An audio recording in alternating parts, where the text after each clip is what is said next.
Bismillah. Assalamualaikum warahmatullahi wabarakatuh. Innal hamdalillah nahmaduhu wa nasta'inuhu wa nastaghfiruh wa na'udzu billahi min shururi anfusina wa min sayyiati a'malina. Man yahdihillahu fala mudilla lahu wa man yudlilhu fala hadiya lahu. Asyhadu an la ilaha illallah wahdahu la syarika lahu wa asyhadu anna Muhammadan abduhu wa rasuluh sallallahu alaihi wa ala alihi wa ashabihi wa man sara ala nahjihi wa tamassaka bi sunnatihi ila yaumil qiyamah, amma ba'd. Ya ayyuhalladzina amanu taqullaha haqqa tuqatih wa la tamutunna illa wa antum muslimun. Ma'asyiral ikhwah, jamaah sekalian yang semoga senantiasa dirahmati Allah Subhanahu wa taala. Alhamdulillah, segala puji dan rasa syukur kita panjatkan kepada Allah Subhanahu wa taala yang telah memberikan nikmat kepada kita, baik itu nikmat Islam maupun nikmat iman, yang dengan nikmat ini harapannya Allah Subhanahu wa taala terus memberikan hidayah dan taufik kepada kita, sehingga tidaklah kita wafat, tidaklah kita diwafatkan oleh Allah Subhanahu wa taala kecuali dalam keadaan Islam dan iman. Salawat dan salam juga kita haturkan kepada baginda Nabi Allah Muhammad sallallahu alaihi wasallam beserta para keluarga beliau, para istri beliau. Semoga dengan kita istiqamah bersalawat kepada Nabi kita Muhammad sallallahu alaihi wasallam, selain kita diwafatkan di atas Islam dan iman, juga Allah wafatkan kita di atas sunnahnya. Amin ya rabbal alamin. Ikhwal iman rahimani wa rahimakumullah. Barangkali ini mungkin perjumpaan kita yang perdana ya. Harapannya tidaklah kita bertemu dan tidak pula nantinya kita berpisah kecuali itu semata-mata karena Allah Subhanahu wa taala. Dan inilah nantinya kita akan mendapatkan keutamaan ketika kita berjumpa dan berpisah karena Allah Subhanahu wa taala, maka kita akan dijamin untuk mendapatkan naungan nanti di hari akhir kelak. Ikhwatal iman rahimani wa rahimakumullah. Beberapa hari lagi kita akan memasuki bulan Ramadan. Beberapa hari lagi kita akan memasuki bulan Ramadan. Sudah berapa kali Ramadan kita lewati? Ada yang mungkin sudah puluhan kali. Ada? Rata-rata di sini berapa kali kita berjumpa dengan Ramadan?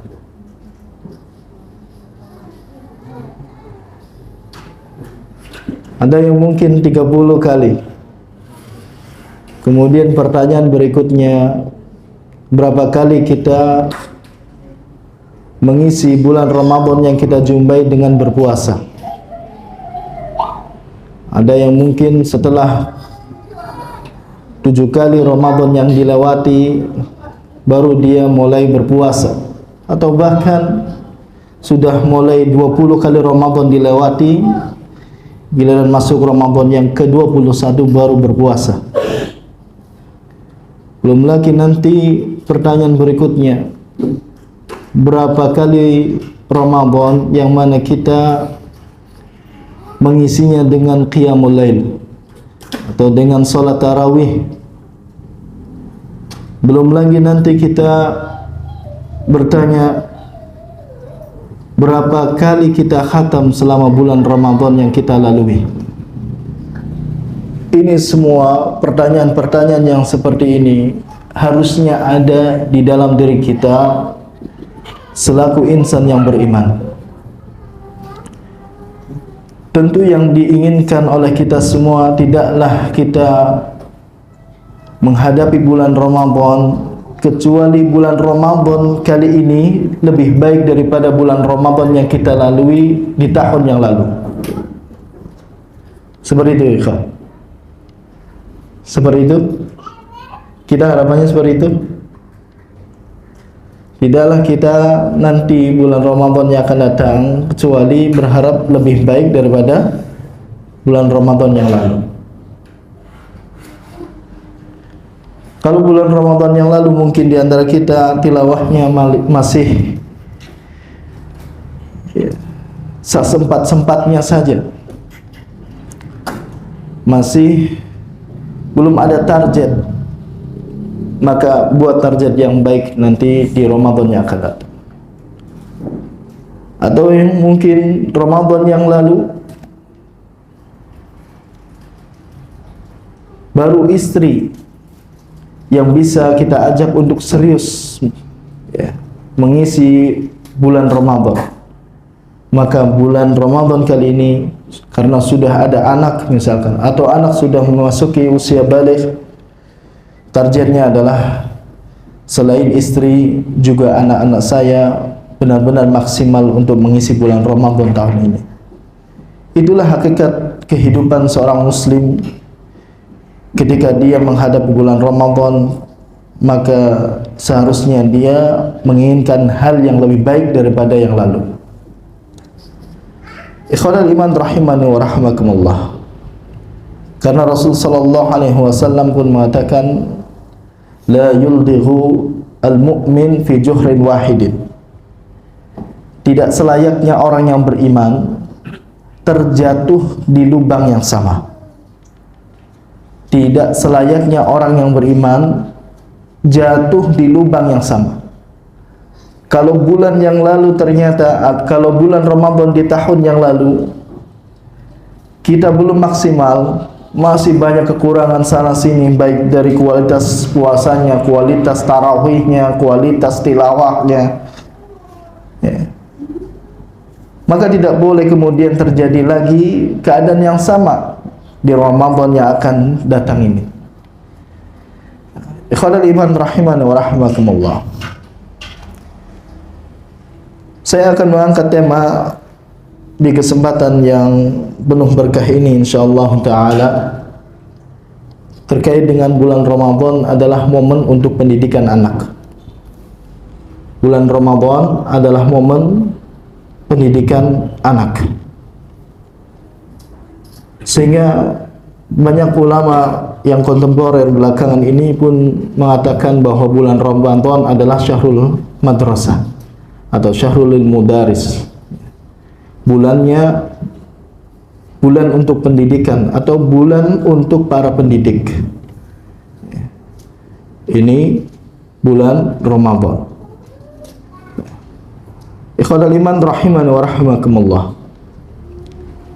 Terkait dengan anak, terkait dengan anak. Sebelum nanti kita berbicara tentang pendidikan anak di bulan Ramadan, maka kita akan bicara terlebih dahulu tentang anak. Menurut antum, apa itu anak? Yang antum ketahui tentang anak itu apa?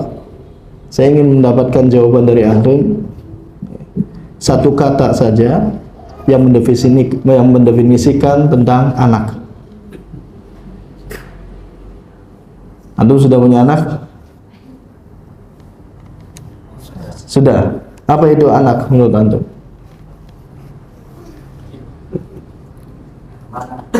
Amanah. Baik. Ujian. Baik. Antum. Keturunan. Investasi. Masya Allah. Titipan. Bukan titipan kilat ya. Antum.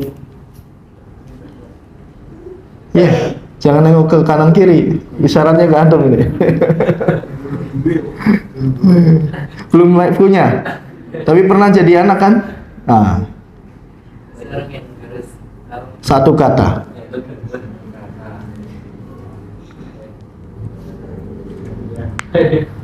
Ah. Ya? Kenapa? Apa?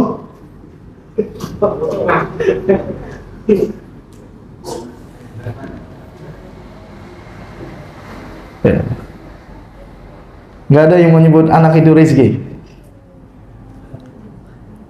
Ada? Ada, cuma malu Ustaz. Antum sudah punya anak? Apa itu anak? Amanah, sudah. Yang lainnya?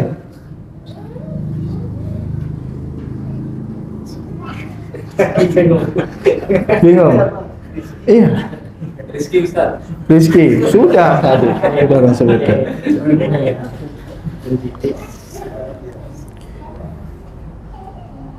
Kalau berbicara anak yang dalam bahasa umum, maka dikatakan rizki itu benar. Tapi kalau kita berbicara anak soleh, maka yang paling tepat bahasanya atau sinonim padanan katanya itu adalah anugerah, atau dalam bahasa Arab disebut dengan mauhibah. Maka dari itu kalau antum perhatikan doa-doa yang ada di dalam Al-Quran, para nabi terdahulu ketika meminta keturunan yang soleh ataupun keturunan yang baik, maka mereka tidak meminta dengan bahasa Allahumma rzuqni, ya Allah rizkikan kepadaku, atau Rabbir rzuqni, ya Allah berikanlah kepadaku waladan salihan, anak yang soleh. Enggak, tapi selalu dengan redaksi Rabbi habli, Rabbi habli, habba yahubbu, mauhibah. Contohnya misalkan ketika Nabi Ibrahim minta keturunan yang soleh, maka beliau pun berdoa dengan redaksi Rabbi habli minas salihin, bukan Rabbir rzuqni minas salihin. Atau misalkan Nabi Zakaria ketika meminta anak pun dengan redaksi Rabbi habli min ladunka dzurriyyatan thayyibah, bukan Rabbir rzuqni. Bahkan ketika Allah Subhanahu wa taala menyifati hamba ibadur rahman di dalam surah Al-Furqan, di antara cirinya yaitu senantiasa berdoa Rabbana hablana min azwajina wa dzurriyyatina qurrata a'yun waj'alna lil muttaqina imama. Rabbana hablana, ya Allah anugerahkanlah kepada kami, anugerahkanlah kepada kami, habbal, ya, dengan redaksi habbal lagi. Maka anak yang soleh itu adalah anugerah. Anak yang soleh adalah anugerah.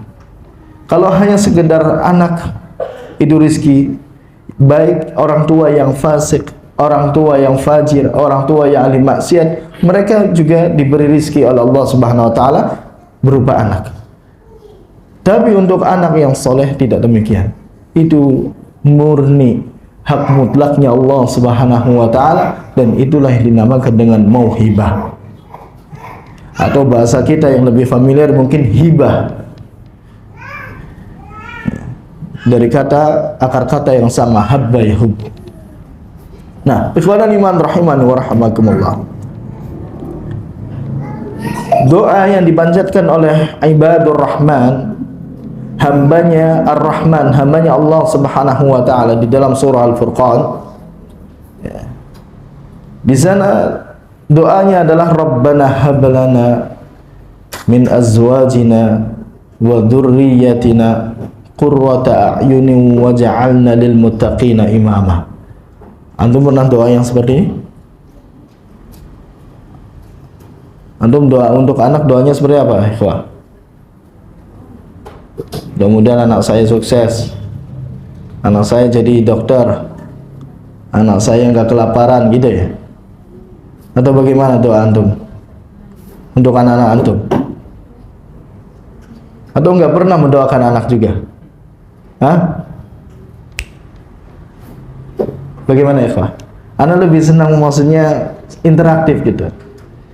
Soalnya kalau anak satu arah takutnya ditinggal tidur, kan bahaya. Lalu doanya apa untuk anak? Belum punya anak, boleh nggak doa minta anak juga? Belum punya anak, boleh. Atau belum beristri pun meminta anak soleh juga boleh. Apalagi dengan doa ini. Ini doa yang sangat luar biasa, ikhwatal iman rahimani wa rahimakumullah. Khususnya bagi siapa saja yang menginginkan keturunan yang soleh. Nanti akan nyambung tentang masalah nanti di pendidikan Ramadan. Ya. Baik, kita ulas terlebih dahulu. Rabbana hablana, ya Rabb, ya. Hablana, anugerahkanlah kepada kami min azwajina, dari istri-istri kami. Ya. Memang di sini redaksinya dengan redaksi jamak, sehingga ya bukan dengan zaujatina, tapi azwajina. Tidak usah senyum-senyum antum. Ya. Lebih dari satu ya? Lebih dari satu. Ya. Makanya ada istri, mohon maaf ya, yang tersinggung ketika suaminya berdoa seperti ini. Bahkan dulu guru kami pernah mengatakan ada seorang wanita ketika kami ruqyah itu nggak ngefek sama sekali. Giliran diruqyah dengan doa ini, Rabbana hablana min azwajina, dia bangkit. Jadi sadar dan marah-marah. Karena apa? Ternyata akhwat ini ya tahu tentang doa itu. Min azwajina wa dzurriyyatina qurrata a'yunin waj'alna lil muttaqina imama. Ya. Ya Allah, anugerahkanlah kepada kami istri-istri kami, wa dzurriyyatina, dan anak keturunan kami. Ya. Ini poin pembahasan kita di sini. Ya, bukan azwajina, ya. Wa dzurriyyatina, anak keturunan kami, qurrata a'yun. Apa itu qurrata a'yun? Ada anak ikhwan kita yang namanya qurrata a'yun? Apa arti qurrata a'yun? Penyejuk mata. Secara bahasa, qurrata a'yun adalah penyejuk mata. Ya, penyejuk mata. Jadi mata, ya, kalau dalam keadaan sejuk, memang dalam bahasa Arab disebut dengan qurrah. Ya, artinya bardatul a'yun. Ya. Mata yang dingin. Ya, mata yang dingin. Tapi mata orang yang sedih itu disebut dengan hurratu a'yun. Har. Ya, ya artinya itu panas. Kalau sedih itu ya dikiaskan, diibaratkan panasnya mata, tapi kalau bahagia itu diibaratkan apa? Dinginnya atau sejuknya mata. Itulah qurrata a'yun. Dan qurrata a'yun ini kalau ditarik dalam pembicaraan biasa, maka nanti maknanya berbeda-beda. Contoh begini ikhwah. Seorang yang dia condongnya kepada duniawi, maka dia akan menginginkan anaknya itu ya sukses dalam segi dunia. Anaknya ingin sukses, memiliki perusahaan banyak. maka secara bahasa itu qurrata a'yun bagi orang tuanya. Kenapa? Senang dia lihatnya. Ya. Ada orang yang benar-benar pengen punya keturunan yang cantik dan yang ganteng. Standarnya seperti itu yang diinginkan dari anak keturunannya. Maka ketika dia mendapatkan anak yang diinginkan, maka anak itu qurrata a'yun bagi orang tua tersebut. Ini kalau secara bahasa. Ya. Kalau misalkan ada orang tua TNI misalkan, mohon maaf, ingin anaknya juga sama TNI, ternyata benar anaknya menjadi TNI, bahkan mungkin pangkatnya lebih tinggi dari orang tuanya, maka anaknya itu qurrata a'yun bagi orang tuanya. Kenapa? Orang tua pasti akan melihat anaknya senang. Itu secara bahasa. Tapi secara istilah qurrata a'yun yang ada di dalam Al-Quran khususnya, itu adalah ketika anak menjadi anak yang soleh, anak yang rajin beribadah, mentauhidkan Allah Subhanahu wa taala. Itulah qurrata a'yun yang diinginkan oleh Allah Subhanahu wa taala yang ada di dalam ayat ini. Sehingga ketika kita meminta wa dzurriyyatina, ya Allah anugerahkanlah kepada kami selain istri-istri kami juga anak keturunan kami. Ya. Ini maksudnya adalah agar anak keturunan kita itu menjadi pribadi-pribadi yang bertakwa kepada Allah Subhanahu wa taala. Sehingga ditegaskan wa ja'alna lil muttaqina imama. Dan jadikanlah kami, saya yang berdoa sebagai imamnya orang-orang yang bertakwa. Antum ketika berdoa, posisi antum sebagai siapa? Imam bagi keluarga, bagi istri dan bagi anak. Maka secara tidak langsung sesungguhnya kita meminta kepada Allah Subhanahu wa taala keturunan kita adalah keturunan yang bertakwa. Istri kita juga istri yang bertakwa kepada Allah Subhanahu wa taala. Karena tidak mungkin seorang ya dia meminta kepada Allah Subhanahu wa taala agar istrinya menjadi bertakwa, anak-anaknya menjadi bertakwa, sementara dirinya yang sebagai imam bukan imam yang bertakwa. Ya. Karena masyarakat atau yang dipimpin itu adalah cerminan dari yang memimpin, ataupun bisa sebaliknya. Pemimpin adalah cerminan dari yang dipimpin. Maka sangat luar biasa sekali ikhwatal iman rahimani wa rahimakumullah. Wa ja'alna lil muttaqina imama.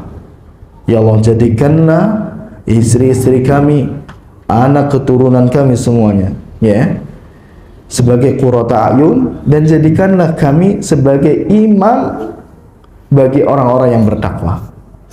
Para ahli tafsir mengatakan wa ja'alna lil muttaqina imama, bahwa jadikanlah kami ini sebagai pemimpin yang layak untuk ditiru, yang layak untuk ditiru, yang layak untuk ditiru, ya, bagi orang-orang yang bertakwa. Itulah maksud dari wa ja'alna lil muttaqina imama. Ikhwanul iman rahimani wa rahimakumullah. Dari kalimat yang terakhir ini kita akan tarik, nanti ada hubungannya dengan tema kita. Ketika kita meminta kepada Allah Subhanahu wa taala menjadi pribadi yang layak, ya, untuk menjadi pemimpin bagi orang-orang yang bertakwa, dari istri yang bertakwa, dari anak yang bertakwa, maka momen yang paling tepat dan yang sangat bagus sekali untuk menjadikan kita sebagai pribadi yang bertakwa, menjadikan istri sebagai istri yang bertakwa, menjadikan anak sebagai anak yang bertakwa, yaitu di bulan Ramadan. Karena syariat yang ada di bulan Ramadan semuanya itu tertuju pada satu tujuan, yaitu la'allakum tattaqun. La'allakum tattaqun, agar kalian itu bertakwa kepada Allah Subhanahu wa taala. Tujuan dari ibadah puasa agar kalian bertakwa kepada Allah Subhanahu wa taala.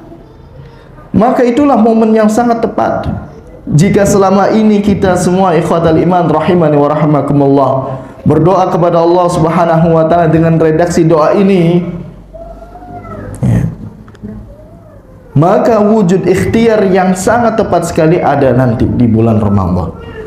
Karena bulan Ramadan menjadikan setiap pribadi yang beriman sebagai pribadi yang bertakwa kepada Allah Subhanahu wa taala.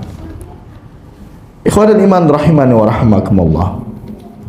Lantas kemudian kalau kita sebagai orang tua, sebagai seorang ayah mungkin tidak ada masalah untuk berpuasa. Hanya mungkin yang bermasalah adalah bagaimana meningkatkan kualitasnya saja. Tapi permasalahan berikutnya yang timbul adalah bagaimana kita bisa mendidik anak ketika di bulan Ramadan agar mereka berpuasa utama. Apakah ya, memang anak-anak kecil itu sudah diharuskan untuk berpuasa? Apakah anak-anak kita itu harus mulai dilatih untuk berpuasa? Kapan mereka harus mulai dilatih untuk berpuasa? Ini menjadi pertanyaan yang terus berulang-ulang setiap menjelang bulan Ramadan. Ikhwatul iman rahimani wa rahimakumullah. Berbicara tentang anak kecil, kapan mulai dilatih untuk berpuasa? Maka sebelum jauh kita menjawab tentang pertanyaan ini, ada satu riwayat yang menggambarkan kepada kita bagaimana keadaan para sahabat zaman dahulu. Mereka melatih anak-anak mereka untuk berpuasa, ya.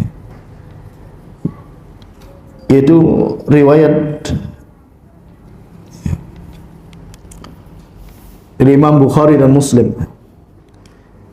dari sahabiyah yang bernama Ar-Rubai' binti Muawwid, ya. Beliau mengatakan, fakunna ba'da dzalika nasumuhu. Kami ketika membersamai Rasul sallallahu alaihi wasallam dalam keadaan berpuasa, maksudnya di bulan Ramadan. Wa nusawwimu sibyanana as-sighar minhum insyaallah. Dan kami pun mulai melatih anak-anak kami untuk berpuasa sejak usia mereka masih belia, as-sighar. Wa nadhhabu ilal masjid, dan kami pun mengajak anak-anak kami untuk pergi ke masjid. Fa naj'alu lahumul lu'bata minal 'ihn, bahkan kami sengaja membuatkan mainan khusus untuk mereka, ya, yang terbuat dari benang. Saya belum mendapati penjelasan secara rinci dari para ulama mainan seperti apa. Tapi al-'ihn itu artinya benang, ya, dari wol itu. Apakah mungkin bentuk rajutan atau apa? Anda belum tahu ini. Ya. Yang jelas intinya adalah di situ mainan yang dipakai oleh anak-anak, ya, dan mereka dalam keadaan berpuasa. Kemudian fa idza baka ahaduhum 'ala ta'ami a'tainaha iyyahu 'indal iftar. Dan apabila mereka sudah mulai menangis karena sudah mulai rasa lapar, maka kami pun berusaha untuk tetap memberikan mainan tersebut sehingga mereka lupa dengan rasa lapar itu. Dan itu berlanjut sampai berbuka. Baru ketika berbuka kami beri makan anak-anak kami. Ikhwatal iman rahimani wa rahimakumullah. Dari hadis ini terdapat beberapa pelajaran yang sangat berharga untuk kita semua.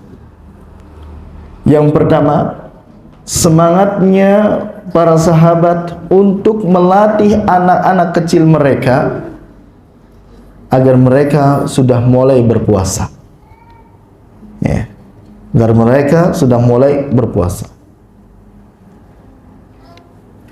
Permasalahannya di dalam kalimat hadis tadi disebutkan hanya as-sighar, anak kecil. Tidak disebutkan batas usianya, mulai kapan anak sudah mulai diajak puasa. Sehingga para ulama dalam masalah ini pun berbeda pendapat di antara mereka. Ada di antara mereka, sebagian mereka berpendapat bahwa anak sudah mulai diajari untuk berpuasa ketika mereka sudah masuki usia baligh, baru mulai diajar berpuasa. Ada lagi yang berpendapat ketika sudah masuki usia mumayyiz. Jadi bedakan antara mumayyiz dengan baligh. Kalau mumayyiz, ya, belum tentu dia sudah baligh. Mumayyiz itu apa? Keadaan anak sudah bisa membedakan antara hak mana yang benar dan mana yang batil. Itulah menandakan bahwa anak sudah masuki usia mumayyiz. Bahkan sampai-sampai ada ulama yang mengatakan di antara tanda anak itu mumayyiz ketika mereka bisa membedakan mana sapi betina, mana sapi jantan. Itu sudah pertanda dia mumayyiz. Tapi belum tentu dia itu baligh. Tapi anak usia baligh dia mumayyiz. Pasti sudah mumayyiz, kecuali memang keadaan-keadaan tertentu yang akalnya belum sempurna. Ya. Ikhwanul iman rahimani wa rahimakumullah. Karena Anda kan, mohon maaf, ya, anak-anak yang autis dia baligh, ya, sudah yang laki-laki keluar jangkungnya misalkan, ya, tapi dia tidak bisa membedakan mana yang hak dan mana yang batil. Kan ada yang seperti itu. Nah, ikhwanul iman rahimani wa rahimakumullah. Adapun pendapat yang dibawakan oleh Syekh Muhammad Ibn Shalih Al-Utsaimin rahimahullah ta'ala, maka beliau mengatakan kapan batas waktu anak sudah mulai dilatih untuk berpuasa ini berbeda-beda. Antara anak satu dengan yang lainnya itu berbeda-beda sesuai dengan kadar kemampuan mereka. Ada yang anak diajak untuk berpuasa di usia 6 tahun, bahkan di usia 4 tahun dia sudah mampu, bahkan full sampai 1 bulan. Tapi ada anak yang justru dia mampunya ketika usia 7 tahun baru mulai mampu. Bahkan ada yang baru mampu ketika masuk usia 10 tahun. Ya. Sehingga para ulama pun memberikan, ya, mulainya kapan, tapi batas rawannya adalah ketika usia 10 tahun. Kenapa? Ini dikiaskan dalam masalah salat.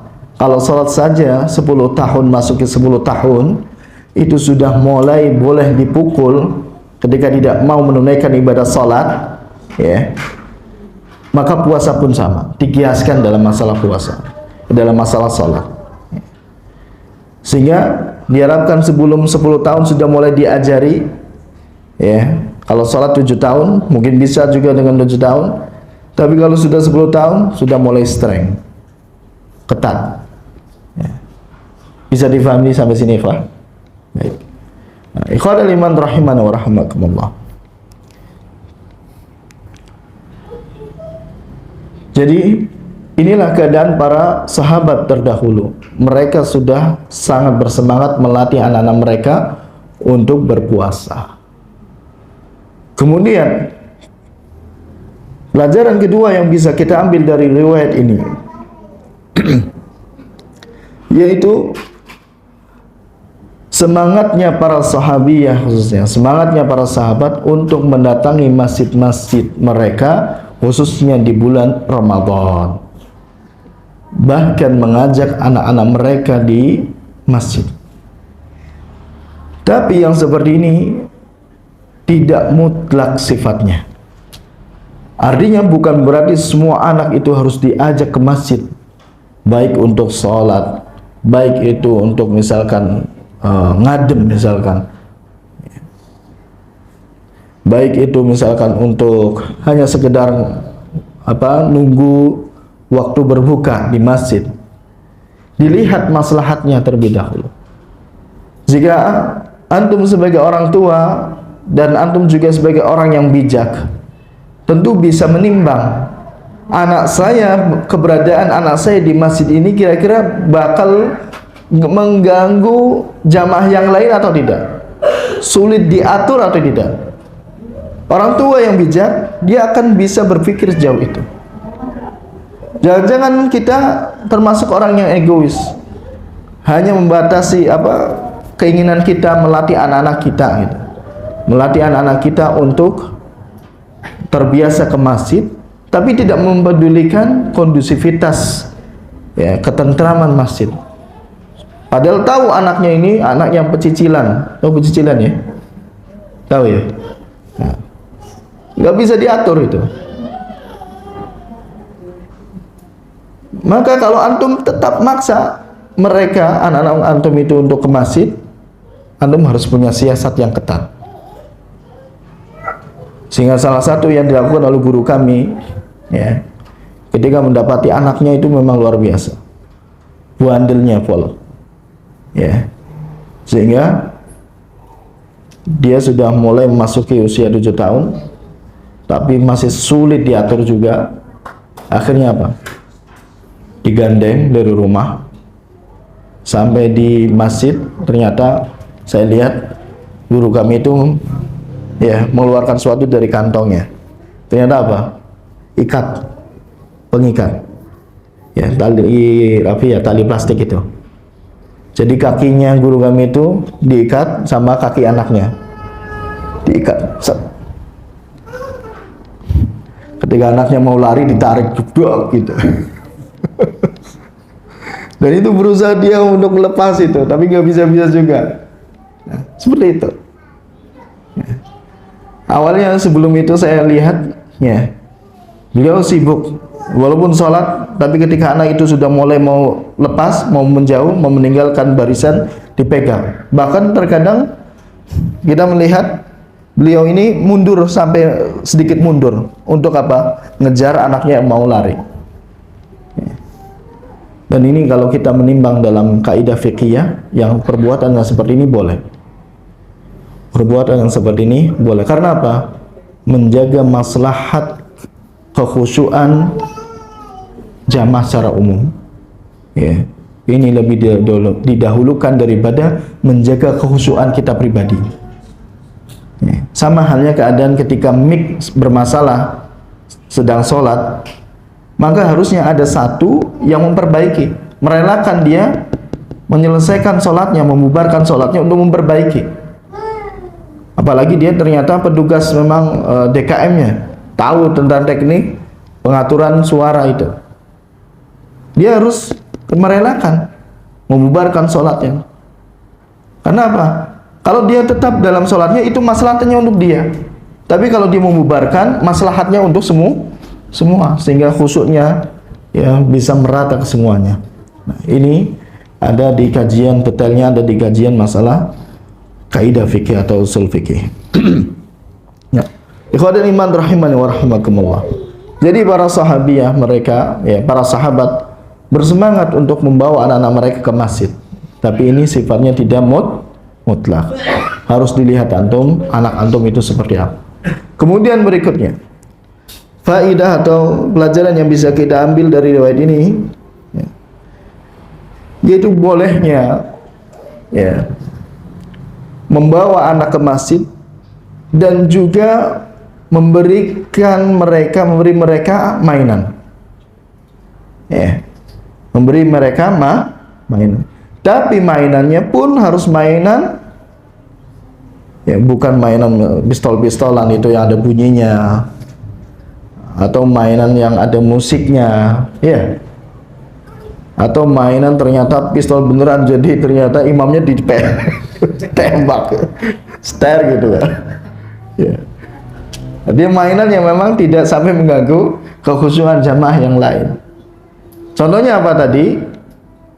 Yang sahabi yang lakukan di sini, benang, terbuat dari benang. Kan itu silent itu. Maka silakan. Antum bawakan mainan, Maka yang sangat bagus sekali kalau ada masjid, justru ada pojok bermain anak. Ada, antum pernah mendapati? Di Turki banyak sekarang.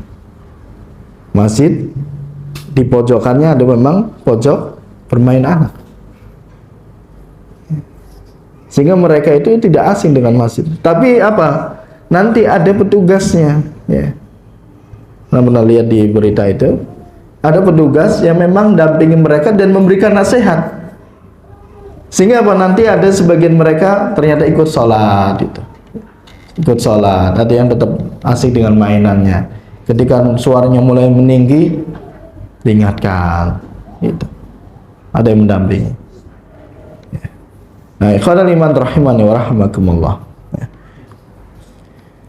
Dan dari riwayat ini juga terdapat faidah yang sangat berharga. Bolehnya kita memberi mainan kepada anak yang dengan tujuan supaya anak itu lupa bahwa dirinya sedang berpuasa. Sampai tadi mengatakan apa? Ketika anak kami menangis karena pengen makan, maka kita pun kasih mainan. Dan itu boleh. Tapi mainannya, kalau kita boleh sarankan, mainan yang justru bermanfaat bagi perkembangan usia anak. Mainan yang merangsang motorik anak, baik itu motorik halus maupun motorik kasarnya. Jangan mainan-mainan yang justru mematikan kemampuan potensi-potensi anak. Seperti apa? Games yang ada di HP. Itu kan mainan?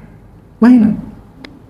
Antum beri HP, nggak apa-apa kata ustadznya kemarin menjelaskan boleh kasih mainan. Tapi mainan yang justru dia cenderung pasif, malah itu sangat membahayakan bagi perkembangan otaknya. Dan kajian-kajian psikologi itu sudah banyak sekali bahaya terlalu lama, ya, anak terlalu lama megang gadget. Ikhwanul iman rahimani wa rahimakumullah. Kalau zaman dahulu itu mainan antum apa? Kalau puasa biasanya biji asam, kalau saya lungsu kalau namanya, pecel, mercon, ya Allah.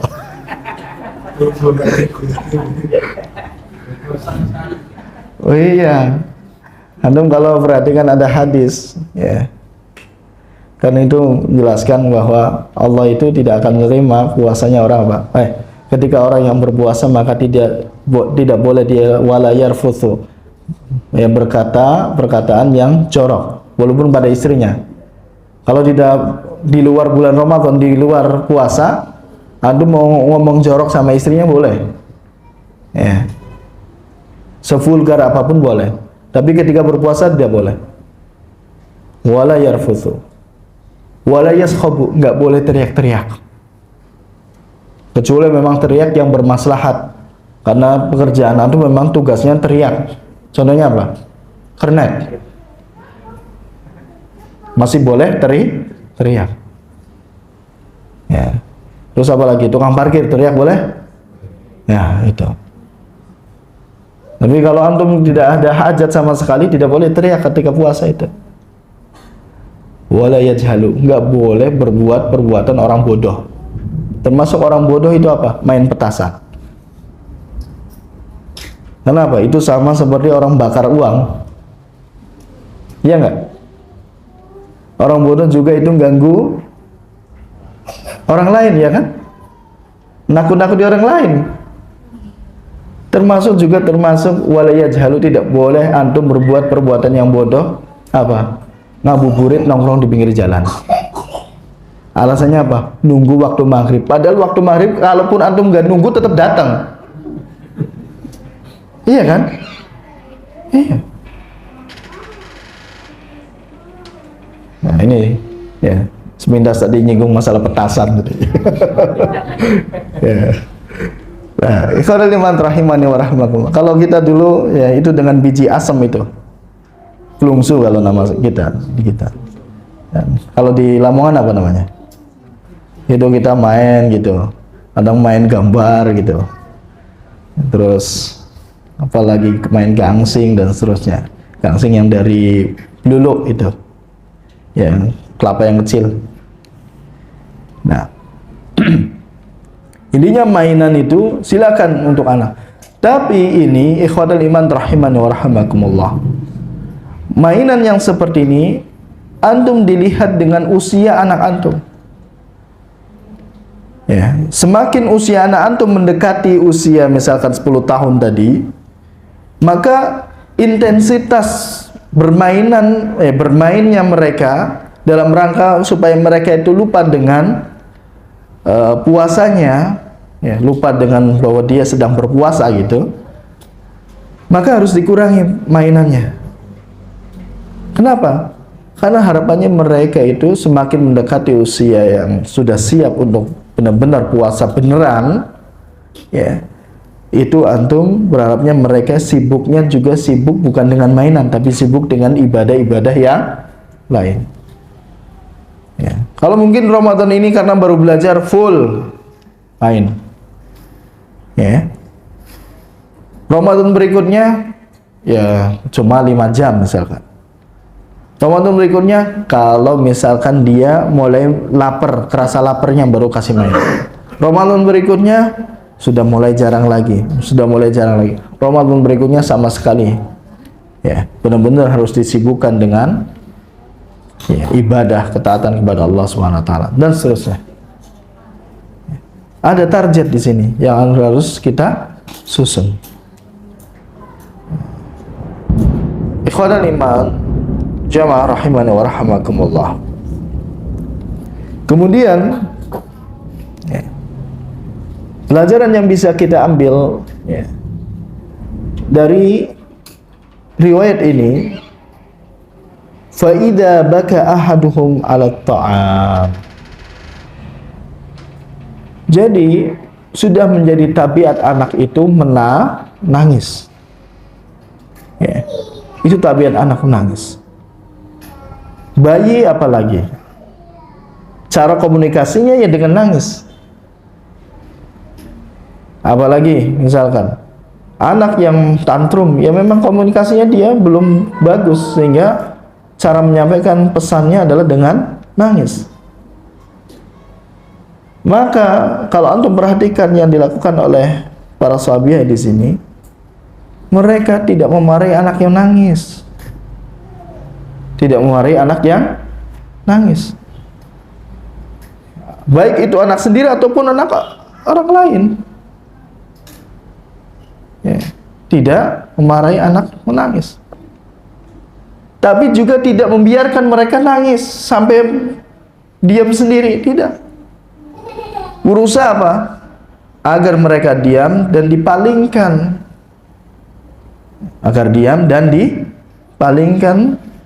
dari rasa sedihnya, dari rasa lapar yang dia sudah mulai rasa gitu. Maka seperti itu caranya untuk mendiamkan anak antum. Arahkan ke apa, misalkan ke mainan, silakan. Atau misalkan seperti yang ada di tulisan dari Ustadz Qasim Anus, ya, Ustadz Farid Qasim Anus hafizahullah ta'ala, beliau menyebutkan, ya, di antara caranya yaitu ketika anak itu menangis, cenderung dia itu ingin merunduk pandangannya, maka ajaklah anak untuk melihat ke atas. Nah, ini kalau kita, ya, mengkaji riwayat-riwayat yang ada, maka banyak nilai-nilai pendidikan yang kita dapati. Nah, khawal iman rahimani wa rahimakumullah.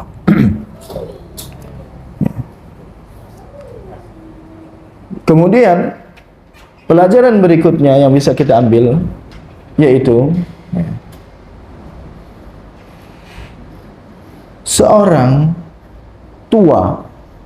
orang tua, ya, ketika dia hendak mengajari anak-anaknya untuk berpuasa atau apapun ibadah yang ingin diajarkan kepada anaknya, maka hendaknya dia menjadi qudwah yang pertama kali melakukan ibadah tersebut. Dan inilah keadaan para sahabat jika mengatakan kami berpuasa dan kami pun mengajari anak untuk berpuasa. Jadi pastikan kalau antum ingin anak antum berpuasa, maka pastikan antum juga puasa. Kalau misalkan ada uzur syar'i, maka antum juga harus membuat siasat.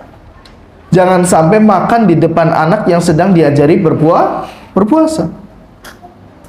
Sama halnya para ummahat, ibu-ibu sekalian.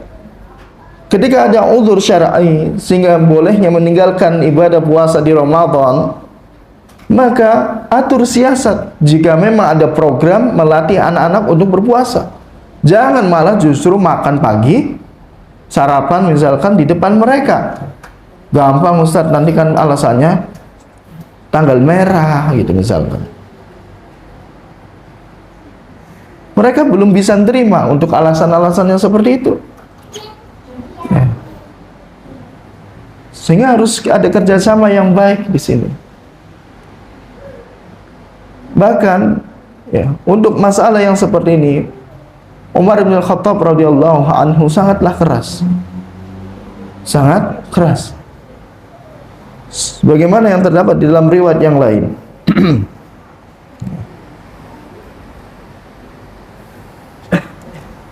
Sahabat Umar di bulan Ramadan pernah melihat ada orang dia mabok, sakron, dalam keadaan mabuk. Kalau mabuk kira-kira dia puasa atau tidak? Tidak, pasti nggak puasa. Ya mabuk, pasti dia minum terlebih dahulu kan sebelum mabuk. Nah. Maka ketika melihat orang ini di jalanan sedang mabuk, Umar bin Khattab dengan suara tinggi beliau mengatakan, wailak wasibyanu nasiyamun. Bahasa kita, oi, celaka kamu itu. Ini anak-anak kecil kita, mereka berpuasa, kamu yang dewasa malah mabuk. Wailak, celaka kamu. Ikhwanul iman rahimani wa rahimakumullah. Kemudian sampai-sampai Umar bin Khattab pun ya, fadarabahu, itu orang yang sedang mabuk dipukul sama Umar. Ini menandakan bahwa hal yang sangat tercela ketika ada orang tua ngajari anaknya berpuasa, dia sendiri tidak berpuasa. Ya. Bisa dikiaskan dalam masalah lain. Antum mengajari antum untuk ibadah tertentu, sementara antum tidak beribadah dengan ibadah tersebut. Walaupun dengan alasan itu ibadah sunnah. Ya. Sama halnya misalkan ketika antum mengajari anak antum untuk minum supaya sambil duduk. Ya. Tapi antum dengan entengnya mengatakan bahwa ketika kepergok anaknya, loh, wah, Abi minumnya sambil berdiri. Oh, nggak apa-apa, Abi kan ngajinya sudah tingkat tinggi. Ya, maksudnya bagaimana? Dia berusaha jelaskan ada ikhtilaf dalam masalah ini terusnya. Ini nggak boleh seperti ini. Anak itu mintanya apa? Khutbah yang nyata, simpel gitu. Maka ini menjadi dilema. Ada sekolah yang dilema. Ya. Jadi di sekolahnya diajari agar anak itu minum sambil duduk. Ternyata di rumah diajari orang tuanya boleh minum sambil berdiri. Memang ini kan masalah luas ini. Ya. Makanya orang tua yang bijak, ada yang bertanya sengaja ke sekolah. Ya. Ketika dia tahu sudah jauh pemahamannya tentang masalah ini, dia tanya dulu sama gurunya.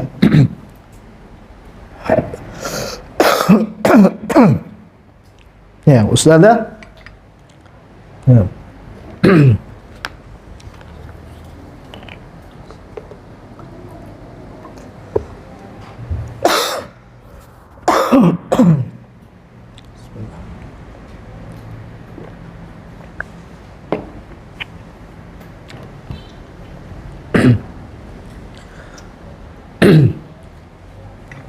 Jadi ada orang tua bertanya terlebih dahulu pada gurunya itu, guru anaknya. Kalau di sekolah yang diajarkan minum sambil duduk atau boleh sambil berdiri.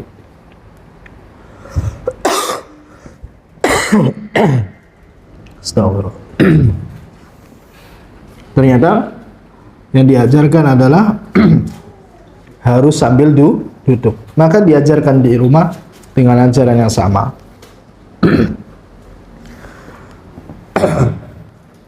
Ikhwana diman rahimani wa rahimakumullah.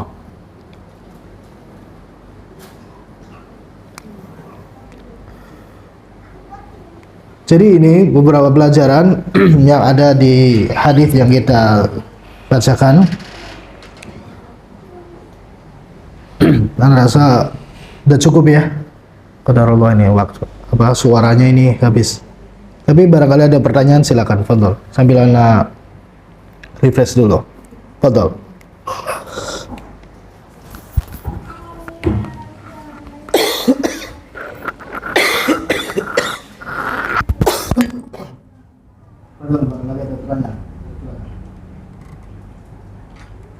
Dari rumah juga boleh tanya. Pakai tulisan boleh. Kalau bawa tulis. Bisa dipahami atau tidak? Atau bingung? Dengan ada pertanyaan. Kan biasanya orang kalau nggak tanya itu karena dua. Bingung? Tidur.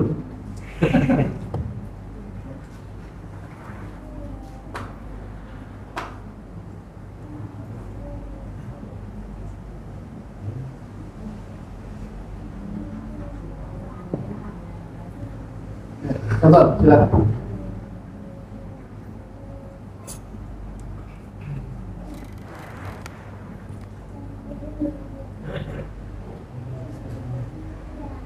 Antum ada pertanyaan? Silakan.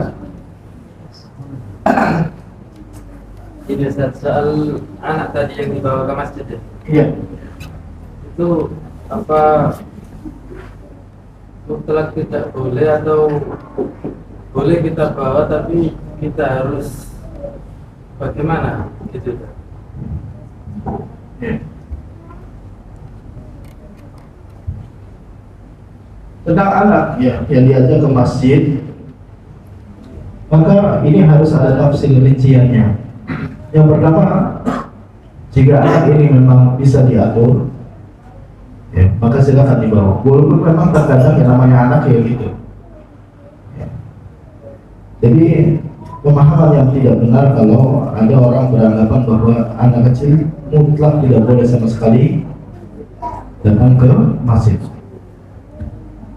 Karena terbukti Rasul SAW memperbolehkan cucunya datang ke masjid, bahkan sampai bermain di saat beliau sedang sujud, ya kan? Sampai para sahabat mengatakan Rasulullah sujudnya itu lama, lebih lama dari biasanya. Ternyata apa? Di atasnya ada cucunya, Dausel. Selepas dari itu, kenapa kok ya, sujudnya lama ya Rasulullah? Saya tidak mau mengganggu kesenangan cucu saya. Ini berada apa? Boleh anak itu datang ke masjid. Tapi memang penting atau beri pijakan. Pijakan itu artinya ya pesan nasihat bahwa ini masih tempat untuk sholat, bukan untuk bermain. Ini penting. Ya. Dan kalau boleh kemudian juga antum beralasan ya memaklumi dengan pemakluman yang mutlak pula. Ketika anak diajak ke masjid malah dia lari-lari, alasannya apa? Apa namanya juga anak.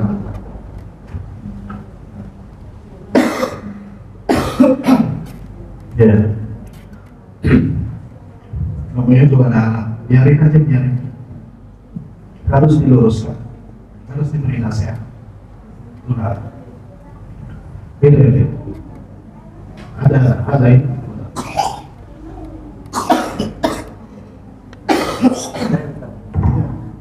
Atau aturan di sini nggak boleh dibawa makan? Enggak. Bebasnya kalau gula berasan enggak? Berasan bahaya juga kan? Silakan. Ya. Ustaz, kalau ada anak yang puasa itu usianya kan belum balik, jadi kira-kira usia 7 tahun itu pahalanya Ustaz itu untuk anak tersebut orang tuanya dapat atau gimana Ustaz? Jadi kan sebelum usia balik itu kan ini apa ya disitu kan belum dihitung dosa dan pahala itu Ustaz. Nah, jadi tapi ada anak usia 7 tahun dan puasanya sudah itu pahalanya untuk orang tuanya itu bagaimana? Baik. Anak baik itu yang balik ataupun yang belum balik, semua ibadah yang dilakukan pasti ada sumbangsi pahala yang sampai pada orang tuanya. Baik orang tuanya yang hidup maupun orang tuanya sudah pasti ada. Makanya anak pesan selalu kepada ikhwas sekalian, usahakan anak antum itu ya ketika dia sudah mulai bisa berbicara, ajari anak antum itu surat Al-Fatihah. Biasakan ditalkin surat Al-Fatihah, didengarkan surat Al-Fatihah. Usahakan orang yang ngajari surat Al-Fatihah anaknya itu antum orang tua sendiri, entah bapaknya atau ibunya. Kenapa? Jangan sampai diambil kesempatan mas ini sama guru ngaji, karena ini bacaan yang paling sering dibaca oleh orang kan ketika sholat itu. Selama itu pula nanti yang antum dapatkan di pahala. Nah, sedangkan keadaan anak yang dia itu belum balik, maka pahalanya kemana? Di sini ada dua hal. Yang pertama, bisa juga pahalanya itu untuk orang tua seperti tadi, baik dia sebelum balik atau setelah balik. Dan juga bisa jadi ya, dia akan mendapat, anak itu akan mendapatkan pahala dari pembiasaan sebelum dia balik. Setelah dia sudah masuk balik, pahalanya sana. Ya. Dan ini kias dalam masalah ini dikiaskan di kasus seorang mu'alaf. Ketika seorang sudah mulai memeluk Islam, maka kebaikan-kebaikan mereka yang mu'alaf ini kerjakan dulu masa jahiliyah, dulu masa sebelum memeluk Islam, kebaikannya itu akan dikatrol.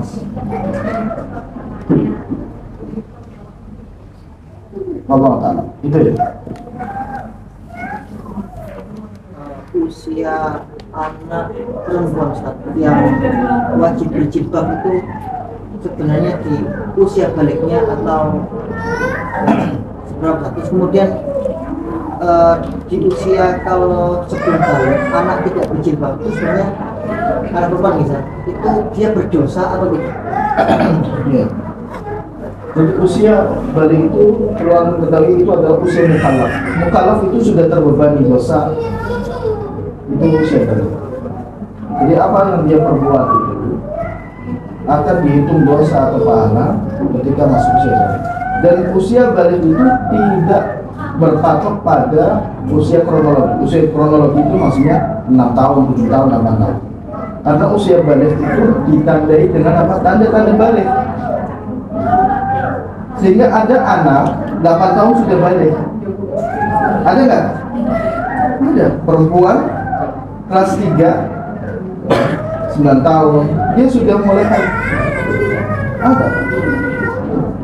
Atau laki-laki ya, baru dia kelas 2 sudah mimpi basah. Ada nggak? Ada, saya pernah menjumpai. Sehingga batas balik itu bukan batas usia, tapi berdasarkan tanda-tanda. Ada yang memang baliknya terlambat, baliknya ketika usia 16 tahun ada.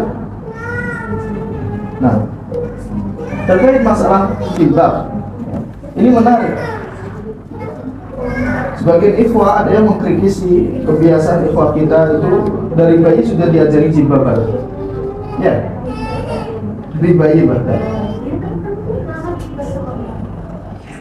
Masih kecil dia baru bisa jalan sudah dipakai jilbab.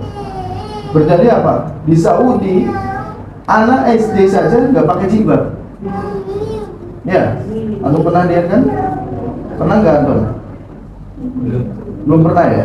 Semoga nanti Anu nggak usah berdoanya mudah-mudahan bisa lihat anak Arab nggak pakai jilbab di sana nggak? Ya, kemudian bisa lihat Ka'bah kan gitu. Nah, itu mereka usia SD kelas 3 saya pernah jumpai mereka nggak pakai jilbab. Itu mereka karena lingkungannya sudah bagus. Ya. Orang tuanya tentu pakai jilbab, pakai niqab juga. Dan lingkungan sekitarnya sudah bagus. Sehingga sangat mudah sekali ketika dia sudah mulai balik, langsung dia 180 derajat berbalik. Yang tadinya belum pakai jilbab sama sekali, langsung dia berjilbab, bahkan berniqab. Karena lingkungannya mendukung. Dan di kita, apalagi di sini, ya, cuacanya misalnya tropis. Ya. Di sana yang panas kan kadang memang bermanfaat untuk menutupi juga. Di sini tropis akan dingin, akan panas. Panasnya juga panas terik yang sampai berkeringat. Ya, ini yang seperti ini ya, membiasakan mereka dari kecil karena lingkungan yang belum kondusif, biahnya bukan biah yang baik, sehingga mereka sudah terbiasa. Karena jangan sampai nanti biasanya alasannya kalau mereka sudah mendekati balik atau ketika balik langsung strength pakai jilbab, seringkali alasannya adalah sumuk atau panas itu. Kalau bahasa Lamongannya apa? Sumuk ya, kalau sudah harga.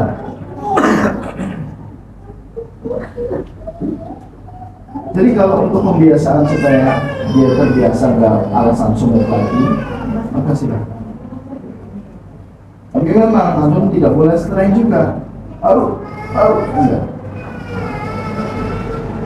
Diberi pengertian, dia silakan, tapi nanti besok lagi jangan pakai siasat, tarik ulur tali selama dia belum